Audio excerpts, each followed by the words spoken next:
Assalamualaikum warahmatullahi wabarakatuh. Perkenalkan kami dari kelompok 11.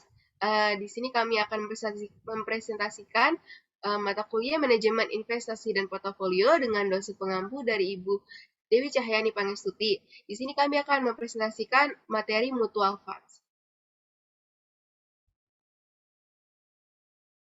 Sebelum itu, biarkan kami mengenalkan diri.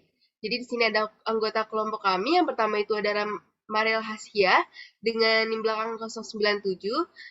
Selanjutnya ada saya sendiri, Salina Lesarvina dengan NIM belakang 084.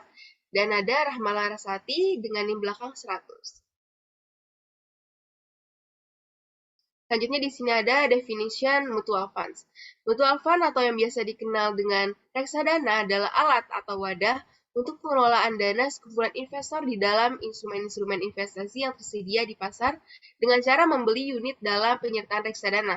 Jadi sama seperti investasi saham, investor reksadana ini membeli saham reksadana dengan masing-masing saham mewakili sebagian kepemilikan dana bersama dengan pengembalian yang dihasilkan oleh manajer reksadana.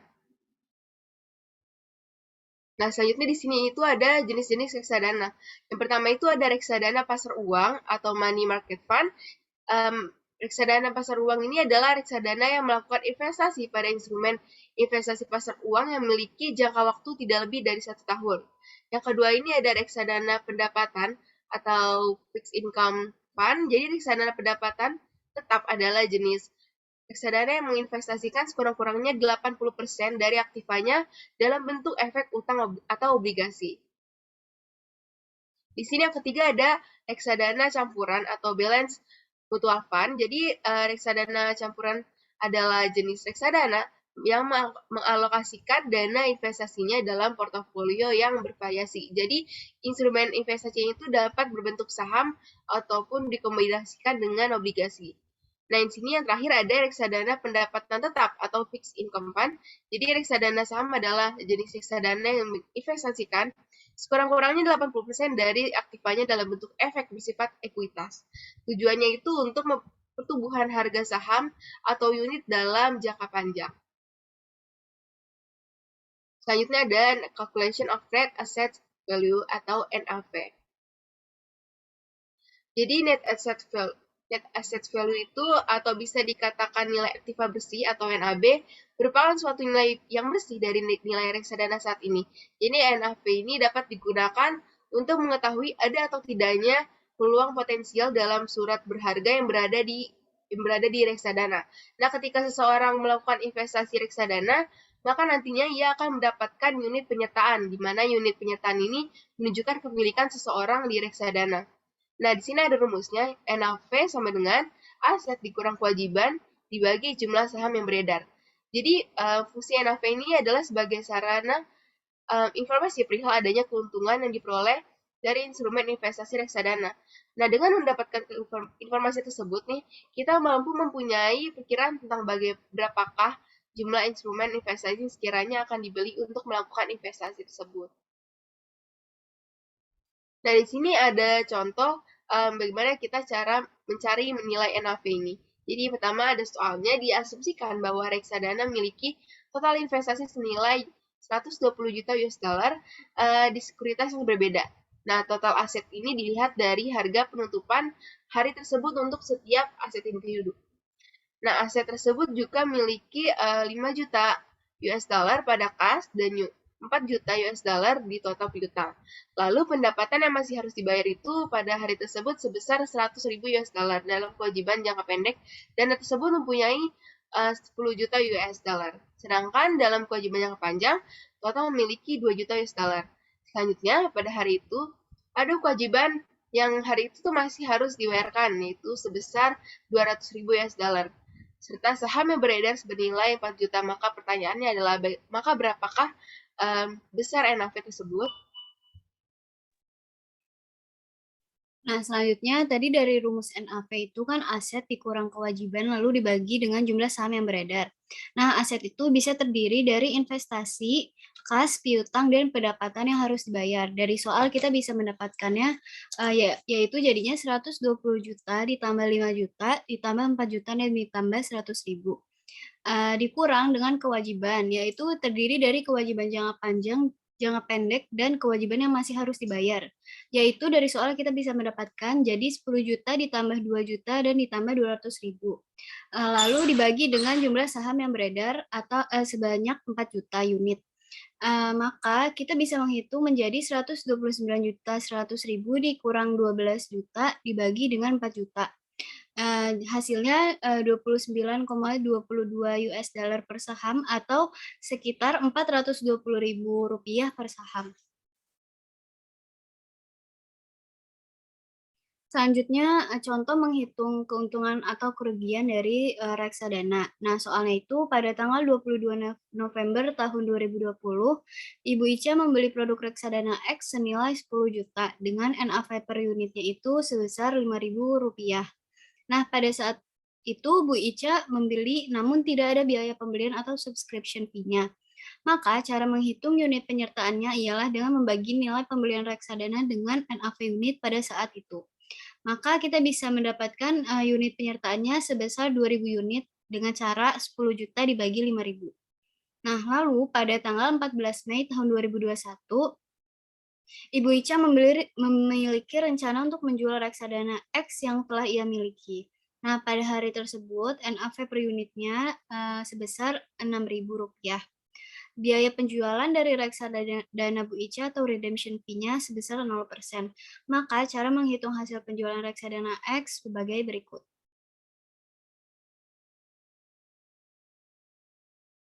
Nah, rumusnya itu ada unit penyertaan dikali NAV unit per unit pada saat itu, lalu dikurangi dengan biaya penjualan.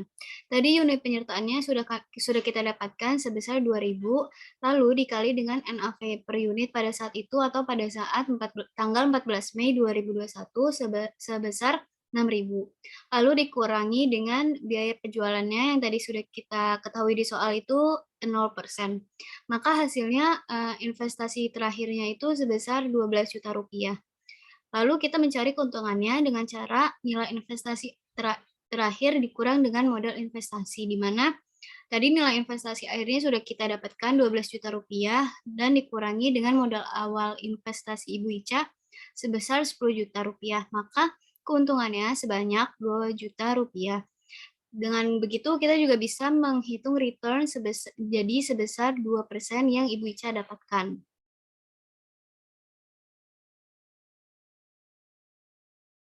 Selanjutnya ada how mutual fund are distributed. Nah, distribusi reksadana adalah bagaimana cara kerja dana investasi para investor tersebut untuk digunakan. Nah, biasanya pendistribusian reksadana bisa dilihat dari laporan rekening reksadana tahun dan dana tersebut sudah dibagi keuntungan modal ataupun dividennya. Nah, efek yang dimiliki dalam reksadana dapat menghasilkan keuntungan modal atau memperoleh dividen sepanjang tahun. Reksadana diharuskan untuk mendistribusikan keuntungan modal bersih dan pendapatan yang harus dibayar kepada pemegang sahamnya. Setidaknya setiap tahun distribusi ini dapat diinvestasikan kembali ke dalam dana atau dibayarkan, tapi pilihannya tidak mempengaruhi status kena pajak dari distribusi tersebut. Nah, selanjutnya ada bagaimana cara kerja reksadana. Nah, pertama, dana nasabah akan dikumpulkan oleh manajer investasi. Lalu, sesuai dengan kesepakatan nasabah, total dana yang terkumpul diinvestasikan dalam berbagai kendaraan investasi. Lalu, manajer investasi akan bertanggung jawab untuk memilih dan mengelola instrumen investasi reksadana secara teratur. Selanjutnya, nasabah akan menerima laporan investasi berkala dari manajer investasi yang merinci bagaimana dananya diinvestasikan. Nah, hal ini berkaitan dengan kinerja produk, bauran aset, dan portofolio keamanan. Selanjutnya, ada 4 jenis utama distribusi reksadana. Yang pertama ada capital gains atau keuntungan modal. Yaitu distribusi keuntungan modal dibuat sebagai hasil dari penjualan sekuritas dalam dana sepanjang tahun. Dana tersebut akan melakukan distribusi jika ada lebih banyak keuntungan daripada kerugiannya. Yang kedua ada dividen, yaitu distribusi uang tunai yang datang sebagai akibat dari memiliki saham. Nah, dividen yang dibayarkan atas sekuritas biasanya diperoleh dari dana tersebut dan didistribusikan kepada pemegang saham, baik secara bulanan atau triwulan. Jenis yang ketiga ada interest, yaitu bunga biasanya berasal dari sekuritas pendapatan tetap seperti obligasi dan sertifikat deposito. Ini diakumulasikan dan didistribusikan dengan cara yang sama seperti dividen ekuitas dan dikenakan pajak penghasilan biasanya oleh pemegang saham. Lalu jenis yang terakhir atau yang keempat ada return of capital yang berasal dari saat di mana dana mengembalikan sebagian dari investasi awal investor serta tidak kena pajak dan tidak dianggap sebagai dividen atau pembagian keuntungan modal.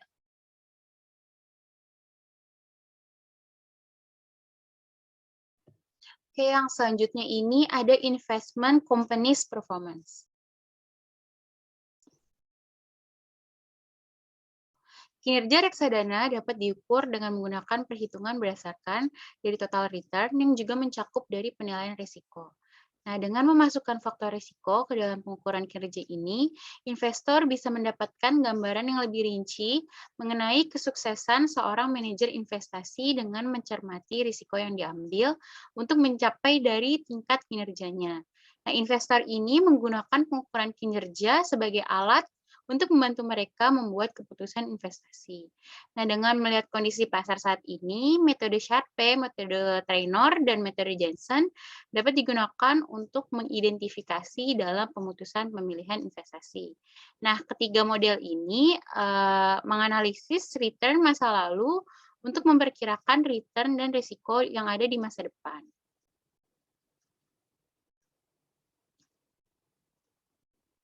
Yang pertama ini ada metode Sharpe. Metode Sharpe atau rasio Sharpe dikembangkan pada tahun 1996 oleh William F. Sharpe. Nah, rasio Sharpe ini diperoleh dari risk premium. Nah, risk premium adalah selisih atau pengurangan antara kinerja average reksadana dengan kinerja average investasi bebas risiko atau risk free rate. Nah, hasil risk premium tersebut kemudian dibagi dengan standar deviasi. Standar deviasi mewakili risiko reksadana secara keseluruhan. Kinerja reksadana ini dinilai baik jika nilai dari rasio Sharpe-nya ini lebih besar dari nilai Sharpe pasar. Nah, bisa dilihat di sini rumus dari metode Sharpe, yaitu nilai rasio Sharpe sama dengan kinerja rata-rata reksadana dikurang rata-rata kinerja investasi bebas risiko dan dibagi dengan standar deviasi reksadana.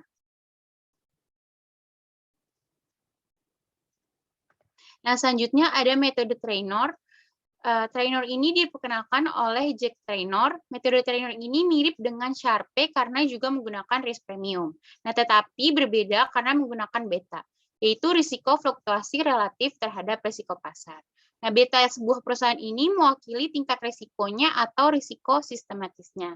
Semakin tinggi dari beta, maka semakin tinggi juga risikonya. Sesuai dengan konsep high risk dan high return, nah, perusahaan ini mengharapkan return yang tinggi juga jika memiliki risiko yang tinggi. Nah, semakin tinggi return yang diharapkan, semakin tinggi juga risikonya. Jika nilai Traynor reksadana melebihi dari Traynor pasar, maka kinerja reksadana dianggap baik. Bisa dilihat di sini ada rumusnya.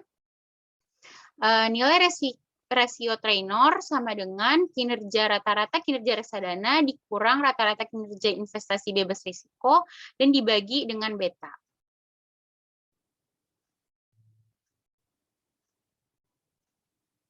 Nah, selanjutnya ada metode Jensen. Nah, Jensen ini ditemukan pada tahun 1968 oleh Michael C. Jensen. Mirip seperti metode Traynor, metode Jensen ini juga menggunakan beta untuk mengukur kinerja investasi berdasarkan perkembangan antara jumlah risiko dan pengembalian yang diharapkan atas saham atau CAPM. Nah, metode Jensen ini menilai pada kemampuan manajer investasi untuk dapat hasil di atas kinerja average pasar dengan mempertimbangkan risiko yang dihadapinya. Nah, semakin baik kinerja reksadana, maka semakin tinggi pula nilai alfa positifnya. Nah, reksadana yang memiliki kinerja yang baik akan memiliki alfa positif, sedangkan reksadana yang memiliki kinerja yang buruk akan memiliki alfa yang negatif. Semakin tinggi alfa positif menunjukkan semakin baik pula kinerja reksadananya. Nah, rumusnya ini bisa kita lihat, kinerja reksadana dikurang kinerja investasi bebas risiko sama dengan alfa atau nilai diskonto Jensen ditambah beta dalam kurung kinerja pasar dikurang dengan kinerja investasi bebas risiko.